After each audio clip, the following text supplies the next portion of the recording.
சிறு குறிப்பு: நமக்கு மகாபாரதத்தை இன்று வரை அறிமுகம் செய்த நாடகங்கள், தொலைக்காட்சி தொடர்கள், திரைப்படங்களாக இருக்கும் யாவும் திருதராஷ்டிரன் சஞ்சயனிடம் புலம்புவதும் சஞ்சயனின் கருத்துக்களை கூறும் அனுகிரமாணிக பகுதி இன் இறுதியில் வருபவை மட்டுமே. அனுகிரமாணிக பகுதி முற்றும். பர்வசங்கிர பகுதி என்பது அந்தந்த பர்வங்களின் சம்பவங்கள் சிறுகுறிப்பாக 18 பர்வங்களையும் சுருக்கமாக கூறப்பட்டிருக்கும். பர்வ சங்கிரக பகுதி முற்றும். பௌஷ்ய பகுதி காணுங்கள்.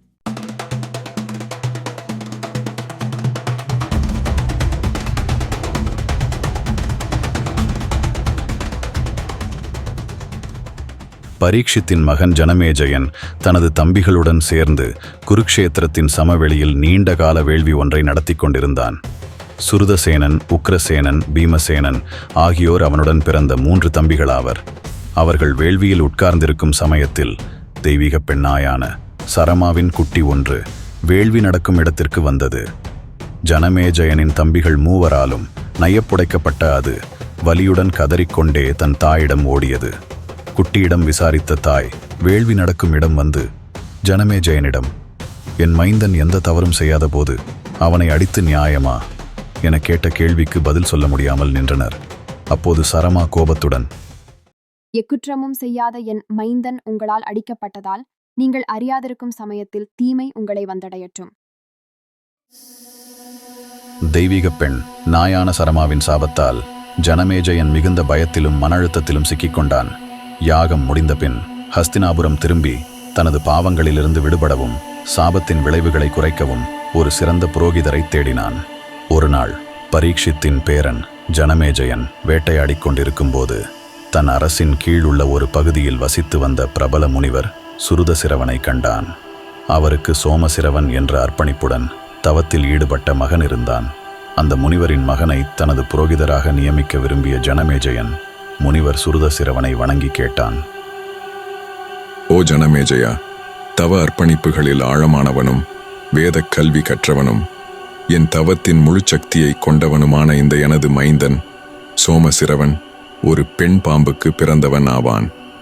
அவன் மகாதேவனான சிவனுக்கு எதிராக இழைக்கப்பட்டவை தவிர பிற குற்றங்கள் அனைத்தில் இருந்தும் உன்னை விடுவிக்க இயன்றவனாவான். ஆனால் தன்னிடம் இறந்து கேட்கும் யாருக்கும் எதையும் கொடுத்துவிடும் பழக்கம் அவனுக்கு இருக்கிறது. அதை உன்னால் ஏற்க முடியும் என்றால் நீ சோமசிரவனை அழைத்துச் செல்லலாம். அப்படியே ஆகட்டும் என்றார் ஜனமேஜயன். அவர் சோமசிரவரை புரோகிதராக ஏற்று தலைநகரத்திற்கு திரும்பி தன் தம்பிகளிடம், இந்த மனிதரை நான் என் ஆன்மகுருவாக தேர்ந்தெடுத்திருக்கிறேன். இவர் என்ன கேட்கிறாரோ அதை ஆய்ந்து பார்க்காமல் செய்து முடிக்கவும் என்றார். தம்பிகள் அதன்படி நடந்து கொண்டனர். மன்னன் தம்பிகளுக்கு இவ்வாறு கட்டளையிட்டு தக்ஷசீலாவிற்கு படையெடுத்து சென்றார்.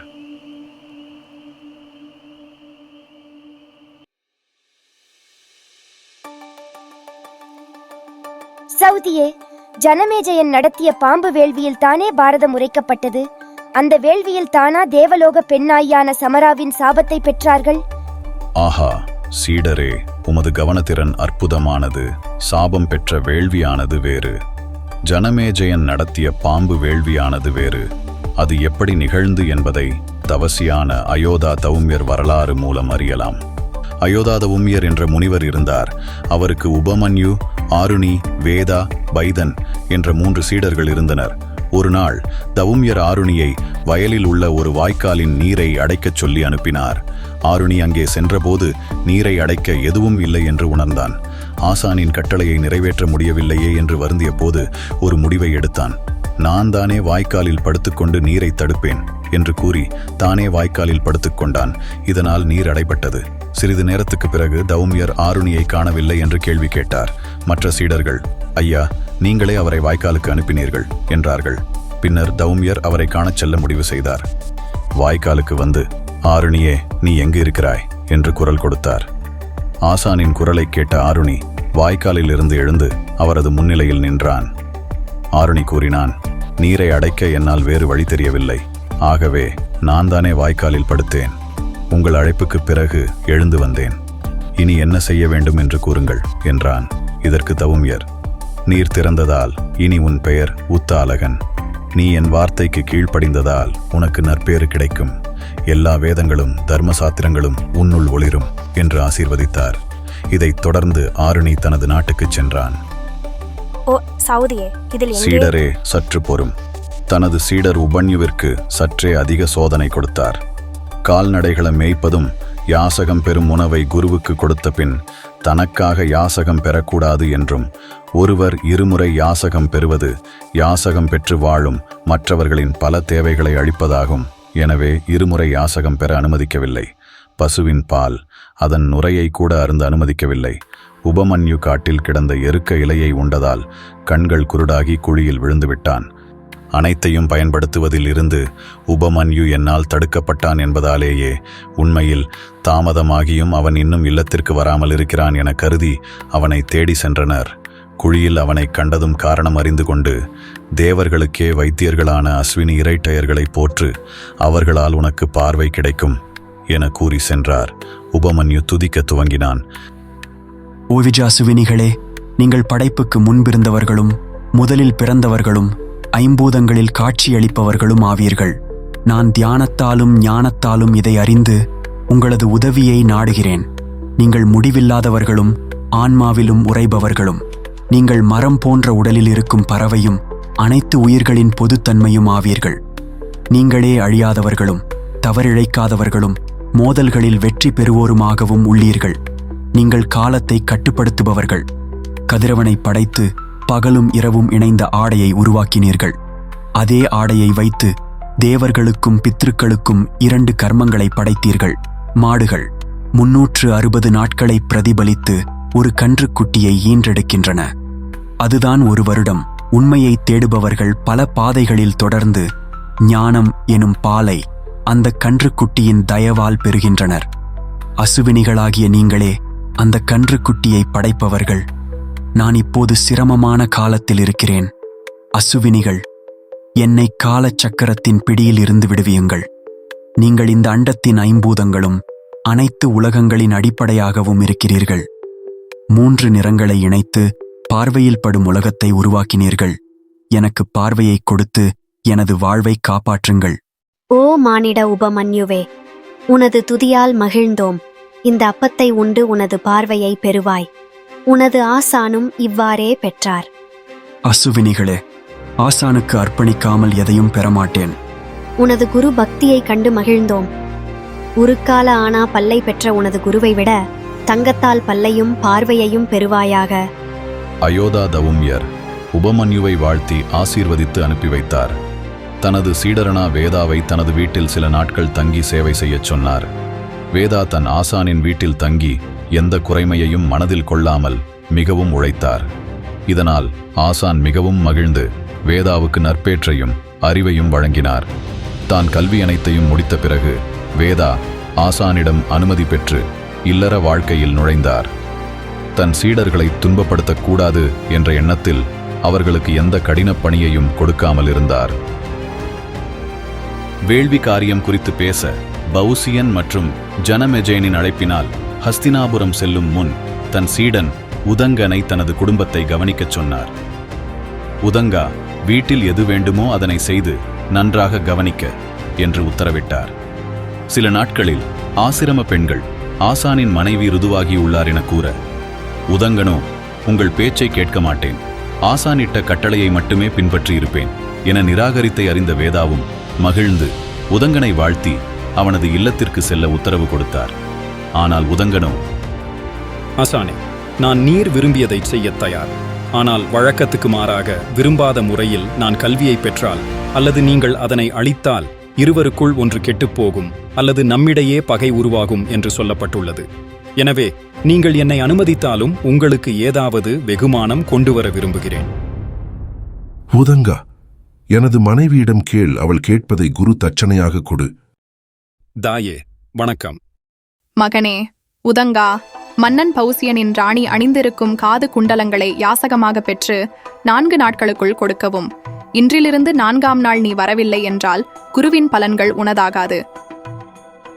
செல்லும் வழியில் உதங்கானில், இந்த பக்ஷணத்தையும் கோமியத்தையும் உண்பாயாக. உனது குரு வேதாவும் இவ்வாறுதான் அங்கே சென்றார். அவ்வாறே செய்து பயணத்தை தொடர்ந்தான்.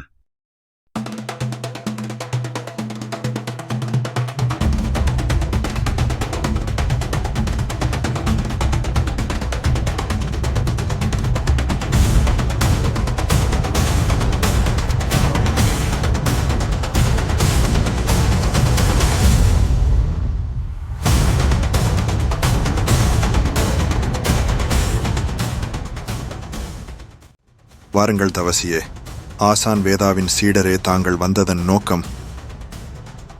மன்னா, உமது ராணியின் காது குண்டலங்களை யாசகம் கேட்டு வந்துள்ளேன். எனது குரு தட்சணையாக கேட்டுள்ளனர்.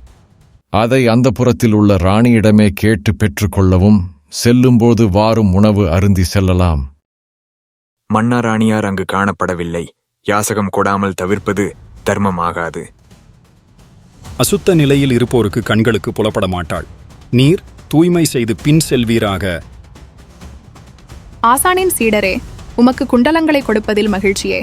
ஆனால் பாம்புகளின் தலைவனும் இந்த குண்டலங்களை பெற ஏதேனும் முயற்சிக்கலாம். எச்சரிக்கையாக இரும். உதங்கர் ராணியிடம், பயப்படாதீர்கள்.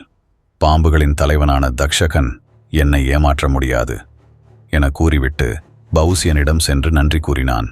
பௌசியனோ விருந்து உண்டு செல்லுமாறு கூறி உணவு கொடுத்தான். அந்த உணவு அசுத்தமாக இருந்தை கண்ட உதங்கன், தூய்மை இல்லா உணவு கொடுத்து நீ குருடன் ஆவாய் என சாபம் கொடுக்க, உடனே பௌசியனும், நல்ல உணவு குறை கூறும் உனக்கு பிள்ளை பேறு இல்லாமல் போகட்டும் என சாபம் கொடுக்க, உதங்கனோ அந்த உணவை காண்பித்ததும் பௌசியன் வருத்தமுடன் மன்னிப்பு கேட்டு சாபத்தை திரும்ப பெற கேட்டான். எனது சாபம் பலித்தேதிரும், ஆனால் மீண்டும் பார்வை பெறுவாய். அதற்கு பௌசியனோ, தவசிகள் சொல் கத்தி போல் இருந்தாலும் மனதோ கடைந்த வெண்ணெய் போல் மிருதுவானது. ஷத்திரியர்கள் சொல் வெண்ணெய் போல் இருந்தாலும் மனதோ கத்தி போன்றது. மனதின் வெப்பம் தணியவில்லை. அதனால் சாபத்தை திரும்ப பெற முடியாதவனாக உள்ளேன். செல்வீராக என கூற, நீ உண்மையை அறியாமல் கொடுத்த சாபம் பலிக்காது என கூறி குருகுலம் நோக்கி பயணப்பட்டான்.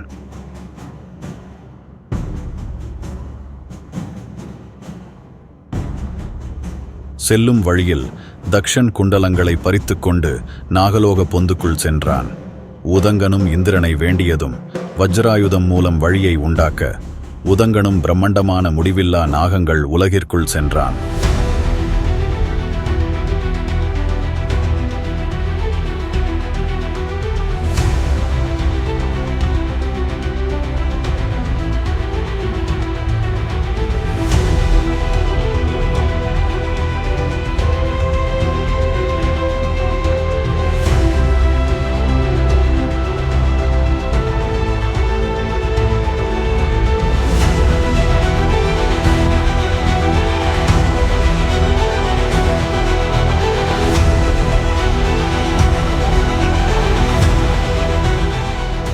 பாம்புகள் தலைவனை காண துதித்து வணங்கினான்.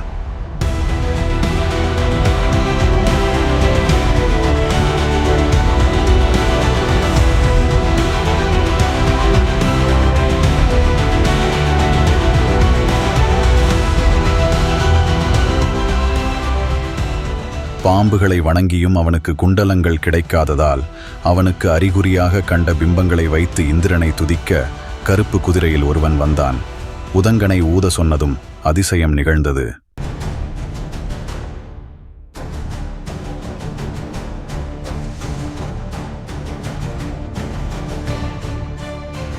அந்த குதிரையினால் உண்டான நெருப்பு நாகலோகத்தையே எரிக்க, அதன் வெப்பம் தாளாமல் தக்ஷனும் வந்து குண்டலங்களை கொடுத்தான்.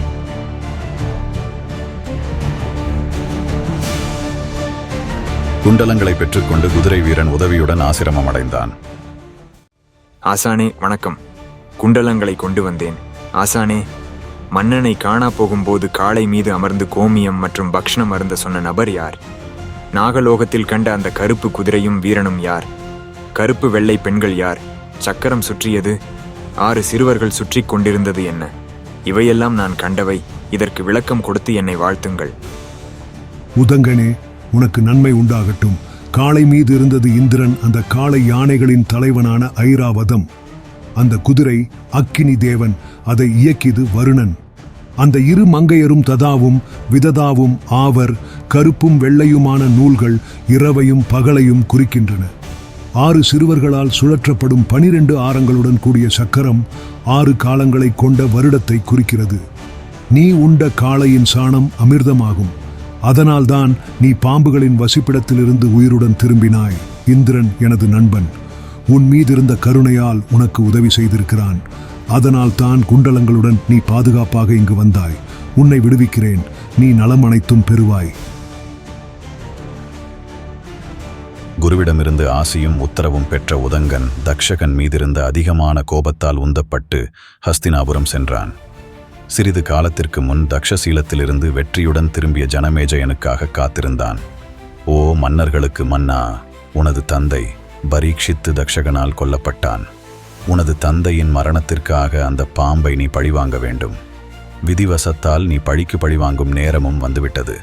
காரணமில்லாமல் உனது தந்தை பரீட்சித்து அந்த பாம்பால் கடிக்கப்பட்டு உனது தந்தையை காப்பாற்ற வந்த மருத்துவர்களின் தலைவன் காசியபரையும் காப்பாற்ற விடாமல் திரும்பப் போக வைத்தான். எனது ஆசானுக்கான அலுவலை நான் செய்யும்போது அந்த அலுவலுக்கு தடை ஏற்படுத்தியிருக்கிறான். அந்த தீய பாதகனை தீயில் விழ வைக்க பாம்பு வேள்வி ஒன்றை நீ செய்ய வேண்டும் என உதங்கன் கூறியாதை நீண்ட ஆலோசனைக்கு பிறகு ஜனமேஜயன் சத்திரம் எனனும் பாம்பு வேள்வியை துவங்கினான். பாம்பு வேள்வி யாரால் எதற்கு துவங்கியது என கூறிவிட்டேன். பாம்பு வேள்வியில் நடந்தவை, அங்கு ஆஸ்திகர் செய்த செயல், தக்ஷன் நிலை குறித்து தெரிந்து கொள்ள பிருகு குலம் பற்றி தெரிந்து கொள்ள வேண்டும். சிறு குறிப்பு. இதுவரை நைமிசாரண்யம் வந்த சவுதி பாரதம் அறிமுகம், பிரம்மன் மரமாக உருவகப்படுத்திய அனுக்கிரமாணிக்க பகுதி, பர்வசங்கிர பகுதி காரணம், வியாசர் ஞானத்தல் கண்டதும் கணேசன் எழுத ஒப்புக்கொண்டதும், சமந்தபஞ்சகம் வரலாறு, 18 அக்ஷணிகள் விளக்கம், ஜனமேஜயனுக்கு சமராவின் சாபம், அயோதா தவுமையர் 3 சீடர்கள், உதங்கனும் பவுசுயனும் பெற்ற சாபம், ஜனமேஜயன் வேள்விக்கு காரணம். பிரதிவாரம் வெள்ளிக்கிழமை அடுத்த பகுதி வெளியாகும். ஆதரிப்பீர். கருத்துக்களை பதிவு செய்யுங்கள்.